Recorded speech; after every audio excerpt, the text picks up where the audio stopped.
Hi, welcome to my channel, Outer Marker Reviews. Today I'll be going through the current state of my collection. As it sits, it's January of 2021. My watch collecting began almost exactly a year and a month from today. I have been interested in watches almost my entire life though, but it's one of those things where I didn't have information really starting out at an earlier age. I thought you had to have a lot of money to get into it. I thought you had to go out and buy a very expensive watch. I didn't really know kind of the full scope of watch collecting. This time last year, roughly, was when I got my first Swiss watch. I got a Breitling, and that actually wasn't my first Swiss watch. That was my first mechanical Swiss watch. Swiss watch. One of them I don't wear at all.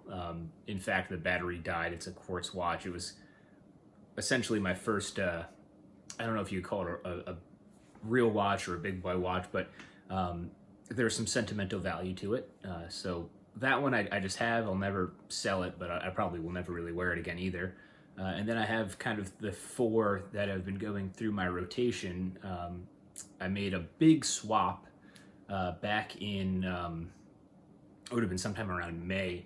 So the Zin 104 and then the Breitling Avenger 2 Seawolf, they were used as a trade-in for the Rolex Oyster Perpetual 36 that I have. And then since that kind of happened, essentially the collection's been the same. So I have the first kind of watch I purchased, and that actually got me all the way through pilot training.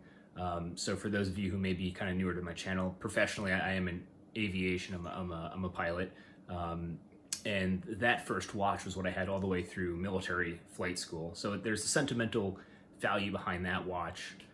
And then going forward, my first actual Swiss mechanical watch was the Breitling Avenger 2. Wore it for a while.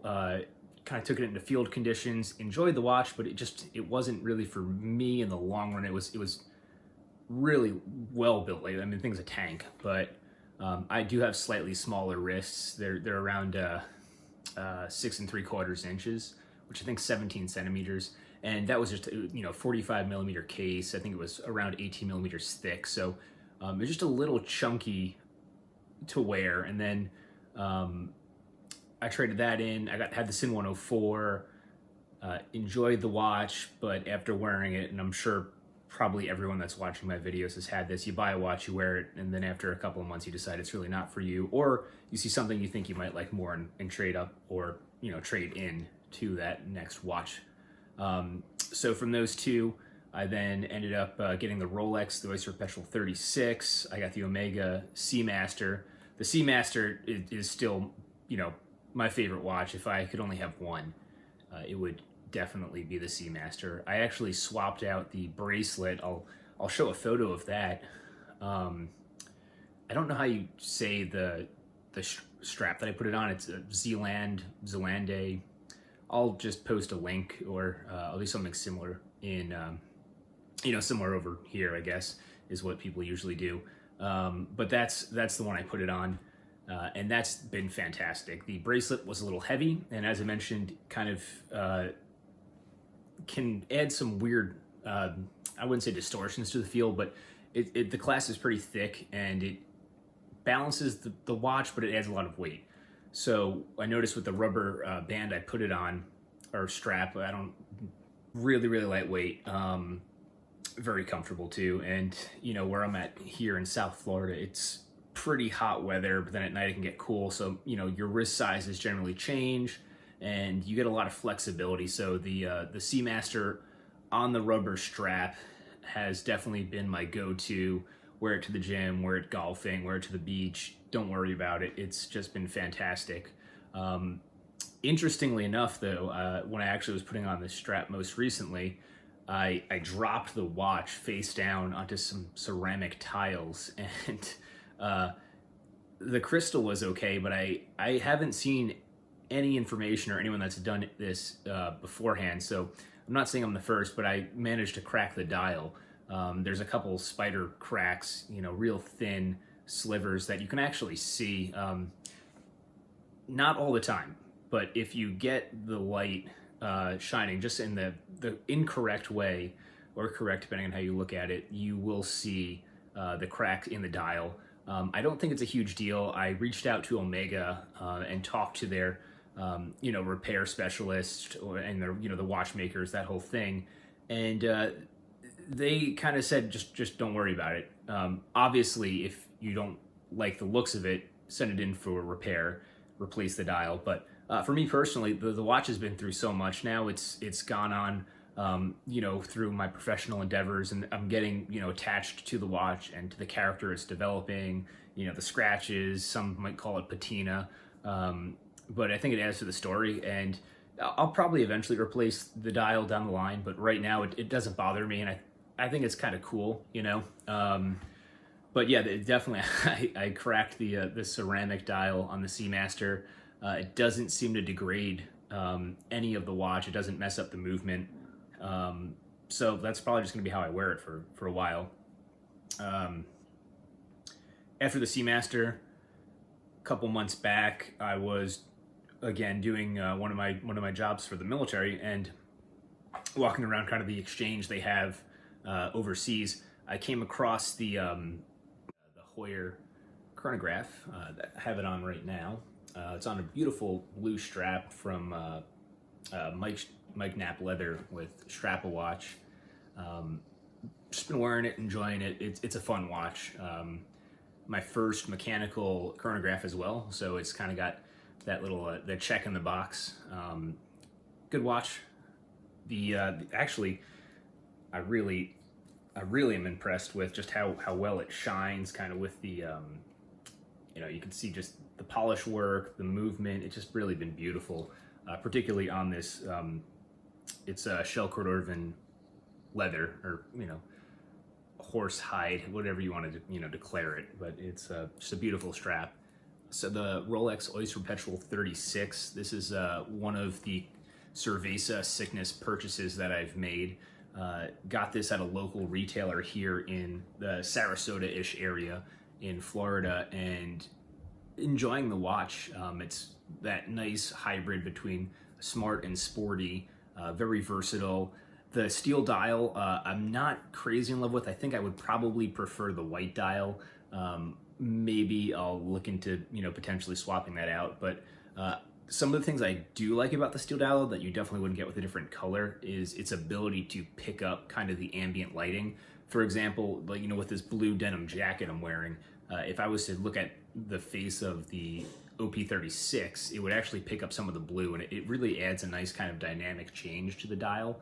And the fit and finish are top notch. They're exactly what you would expect and what you would generally assume to get from Rolex. And just because it's kind of their entry level watch does not mean it suffers at all from any of the flagships in terms of fit and finish. So it's been very enjoyable for that. And it's not the most recognizable watch either, which I think is great, because there's almost a somewhat pretentious vibe to someone asking you in public, what are you wearing? Oh, I'm wearing a Rolex. It doesn't necessarily attract that kind of attention. It flies under the radar, and I think it's just a really smart overall watch for daily wear use. So highly recommend that if you're potentially looking into getting something like that as your first either real high-end watch or your first Rolex. You probably won't go wrong with the Oyster Perpetual line. The one I do have is discontinued though. I've been getting some comments where there's some confusion, where individuals think that it's the silver and gold, the new one. It's not. This is the outgoing, recently discontinued, all steel with the steel dial. Not rhodium, it's a steel dial. So that's the one that I have, and that's the one that you've seen in the videos. The next watch is the Monta. This is the Skyquest GMT. It's a beautiful watch. I really absolutely love the bracelet, how well it articulates. I think the clasp is fantastic. It's not a watch I'm wearing a terrible amount though. The GMT function is great for kind of like the professional work I do, but on a day-to-day level, it's just not, for whatever reason, it's just not really getting into the circulation. I enjoy the Omega so much that that's generally taking all the glory from the collection. but the Monta's been a good watch so far, just from the limited usage I've had. So that's kind of the next piece. Kind of on a side note, also another interesting thing, if you aren't aware, I just kind of learned this on Chrono 24. You can input your entire collection, and they'll mark to market it and show you, essentially whether it's appreciating or depreciating, which I find interesting. I don't necessarily look at watches as an investment. I think there's much smarter ways to kind of grow your wealth. You can definitely make money in watches, so don't misquote me or kind of construe what I'm trying to say. But I did find it very interesting where on Chrono 24 you upload your collection and they will show you the current value that you could get for your collection. I'm not saying you will get, you could get for your collection. And it's pretty amazing how much some of the pieces I've gotten have appreciated. I think if you buy these things smartly and you don't pay retail, you'd be crazy to pay retail for basically any watch barring a Rolex. And even the OP36 I have, how much that's appreciated since the peak of cerveza sickness. I got that I think in mid-March, so basically at the major impact point in the financial sector. So whether they were selling it cheaply because of that and people were just looking for any kind of liquidity they could find, I don't know, but I got a huge deal on it, and it's really doing well. Pushing that aside, I don't think I'll really ever be selling any of these. Maybe trading some in the future. I don't know. But 2021, I do have some very lofty goals that, if I do reach them, I'm going to reward myself. So I think the next watch I'm going to be looking at is going to be a GMT Master 2. I particularly like the root beer variant that Rolex is producing. It blows my mind that that's essentially selling at the same price as the regular, all steel Jubilee bracelet GMT Master. That makes no sense to me. I think the root beer is just a much superior watch in terms of my personal taste for how it looks. Maybe some people could think it's a bit gaudy, I get it, but I love the way that watch looks. And if I can achieve my goals for 2021, that'll be my reward. So life's good. I feel very fortunate with where I am in life. I hope you're all meeting successes as well in your own endeavors. Statistically, if you're watching a video about watches, you're probably doing pretty well in life. So congrats to everyone out there.